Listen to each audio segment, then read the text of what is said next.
राजकारणात कधीही काहीही होऊ शकतं त्याचं एक जिवंत उदाहरण म्हणजे कल्याण डोंबिवलीत मनसेनं शिवसेना शिंदे गटाला दिलेला पाठिंबा. एकत्र आलो आहोत ते एकत्र राहण्यासाठी याचा पुनरुच्चार शिवसेना ठाकरे गटाचे पक्षप्रमुख उद्धव ठाकरे करत असले तरी मनसेनं कल्याण डोंबिवलीत शिवसेना शिंदे गटाला दिलेला पाठिंबा आता चर्चेचा विषय ठरलाय. आणि या पाठिंब्यावरून उद्धव ठाकरे यांची नेमकी भूमिका काय असेल हा प्रश्न देखील अनेकांनाच पडलाय. मनसेने घेतलेली ही भूमिका ठाकरे गट आणि मनसेच्या संबंधांवर परिणाम करू शकते का, याबद्दलचाच आढावा घेणारा आजचा हा व्हिडिओ आहे. कल्याण डोंबिवलीमध्ये मनसेनं अधिकृतपणे शिवसेना शिंदे गटाला पाठिंबा जाहीर केलाय.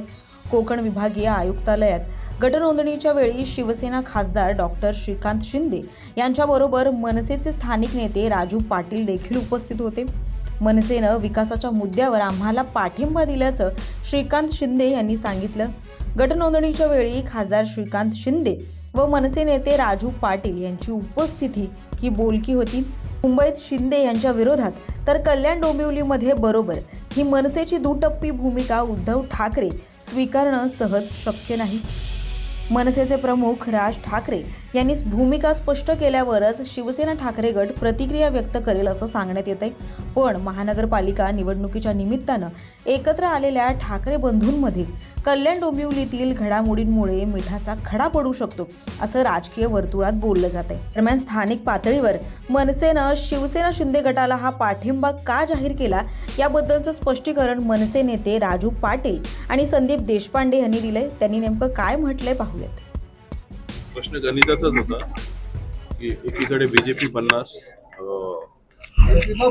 शिंदेची शिवसेना 53 होती आणि कुठेतरी इतके दिवस जो खेळ चालू होता केडीएमसी आकडे मोड पळवापळी, कुठेतरी ह्या परिस्थिती आम्हाला थांबताना दिसत नव्हतं. भविष्यात ज्या काही निवडणुका असतात, समित्यांच्या असतात, कमिट्यांच्या असतात, अशा वेळेस पण काही गोंधळ होण्याची शक्यता आम्हाला दिसत होती.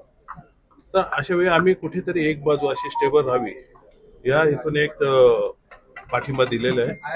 आणि ऑब्विसली शिवसेना शिंदे आणि बीजेपी हे एकत्र लढत आहेत, त्यामुळे त्यांना समर्थन देऊन आम्ही त्याच्यासोबत जातो. पक्ष म्हणून याचा काही संबंध नाही.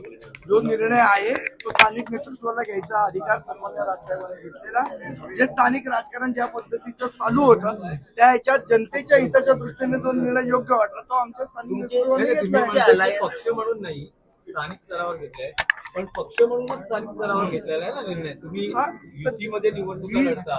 बघा कसं असतं, प्रत्येक वेळी आता उद्धव बाळासाहेब ठाकरे गटाने चंद्रपूरमध्ये भारतीय जनता पक्षाला पाठिंबा दिला की नाही दिला, तो त्यांनी त्यांच्या स्थानिक विषयाप्रमाणे तो निर्णय केला ना, तसं आम्ही आमच्या स्थानिक विषयाप्रमाणे.